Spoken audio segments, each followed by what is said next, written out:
ನಮಸ್ಕಾರ ಸ್ನೇಹಿತರೆ, ಸ್ವಾಗತ ಸಂಚಾರಿ ಧ್ವನಿ ಯೂಟ್ಯೂಬ್ ಚಾನಲ್ಗೆ. ಇವತ್ತು ನಾವು ಕುಶಾಲನಗರದ ಒಂದು ಟಿಬೆಟಿಯನ್ ದೇವಸ್ಥಾನ ಹತ್ರ ಬಂದಿದ್ದೀವಿ. ಈ ದೇವಸ್ಥಾನ ನೋಡ್ಬೋದು ಎಷ್ಟೊಂದು ಚೆನ್ನಾಗಿ ಮಾಡಿದ್ದಾರೆ ಅಂದರೆ ಈ ಸುತ್ತಮುತ್ತಲ ಪ್ರದೇಶದಲ್ಲಿ ತುಂಬಾ ಫೇಮಸ್ ಇದೆ. ಪ್ರತಿದಿನ ಸಾವಿರಾರು ಸಂಖ್ಯೆಯಲ್ಲಿ ಜನರು ಬೇರೆ ಬೇರೆ ಊರಿಂದ ಈ ದೇವಸ್ಥಾನ ನೋಡಕ್ಕೆ ಬರ್ತಾರೆ. ಇವತ್ತು ನಾವು ಕೂಡ ಬಂದಿದ್ದೀವಿ. ನೋಡ್ಬೋದು ಯಾವ ರೀತಿ ಚೆನ್ನಾಗಿ ಮಾಡಿದ್ದಾರೆ ಅಂಥೇಳಿ. ಇಲ್ಲಿಗೆ ಬರೋದಾದರೆ ಬೆಂಗಳೂರಿಂದ ಒಂದು 220 ಕಿಲೋಮೀಟರ್ ಆಗುತ್ತೆ. ಆನಂತರ ಮಂಗಳೂರು ಕಡೆಯಿಂದ ಬರೋದಾದರೆ 172 ಕಿಲೋಮೀಟರ್ ಆಗುತ್ತೆ. ಹಾಗೆ ಮೈಸೂರಿಂದ ಬಂದರೆ ಒಂದು 80-90 ಕಿಲೋಮೀಟರ್ ಆಗುತ್ತೆ. ನಾವು ಇವತ್ತು ಮೈಸೂರು ಕಡೆಯಿಂದಲೇ ಬಂದಿದ್ವಿ. ಮೈಸೂರಿಂದ ಬಂದರೆ ಮೈಸೂರಿಂದ ಕುಶಾಲನಗರ ಬಂದು ಕುಶಾಲನಗರದಿಂದ ಮತ್ತೆ 5 ಕಿಲೋಮೀಟರ್ ಬರಬೇಕು. ಅದು ಬೈಲುಗುಪ್ಪೆ ಅಂತ ಸಿಗುತ್ತೆ.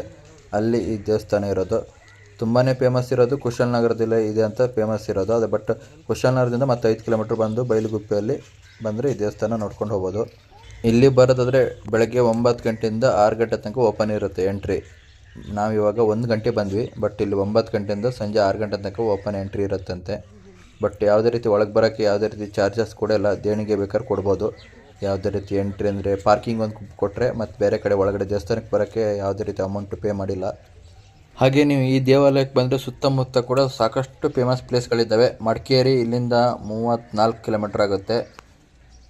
ಆನಂತರ ಅಬ್ಬೆ ಜಲಪಾತ ಅಂತ ಹೇಳಿ ಒಂದು 38 ಕಿಲೋಮೀಟರ್ ಆಗುತ್ತೆ. ಆನಂತರ ಚಿಕ್ಲಿ ಹೊಳೆ ಅಣೆಕಟ್ಟು ಅದು ಕೂಡ ಇಲ್ಲಿಂದ 19 ಕಿಲೋಮೀಟರ್ ಆಗುತ್ತೆ. ತಲಕಾವೇರಿ 78 ಕಿಲೋಮೀಟರ್ ಆಗುತ್ತೆ. ದುಬಾರಿ ಅಂತೇಳಿ ಎಲ್ಲ ಫೇಮಸ್ ಇರೋ ಪ್ಲೇಸ್ ಇದು, ದುಬಾರಿ ಅಂತೇಳಿ. ಇದು ಕೂಡ 20 ಕಿಲೋಮೀಟರ್ ಆಗುತ್ತೆ. ಇವೆಲ್ಲ ಕೂಡ ಎಲ್ಲ ಕೊಡಗು ಜಿಲ್ಲೆ ಎಲ್ಲ ಜನಪ್ರಿಯ ಪ್ಲೇಸಸ್ಗಳು. ಇಲ್ಲಿಗೆ ಬಂದರೆ ನೀವು ಇಷ್ಟು ಪ್ಲೇಸಸ್ಗಳನ್ನು ನೋಡ್ಕೊಂಡು ಹೋಗ್ಬೋದು.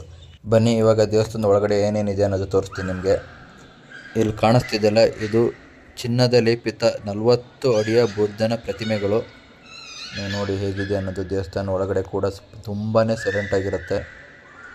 ಈ ಪ್ರತಿಮೆ ಕಾಣಿಸ್ತಿದೆಯಲ್ಲ, ಇದು 40 ಅಡಿಯ ಚಿನ್ನದ ಲೇಪಿತ ಪ್ರತಿಮೆ ಇದು.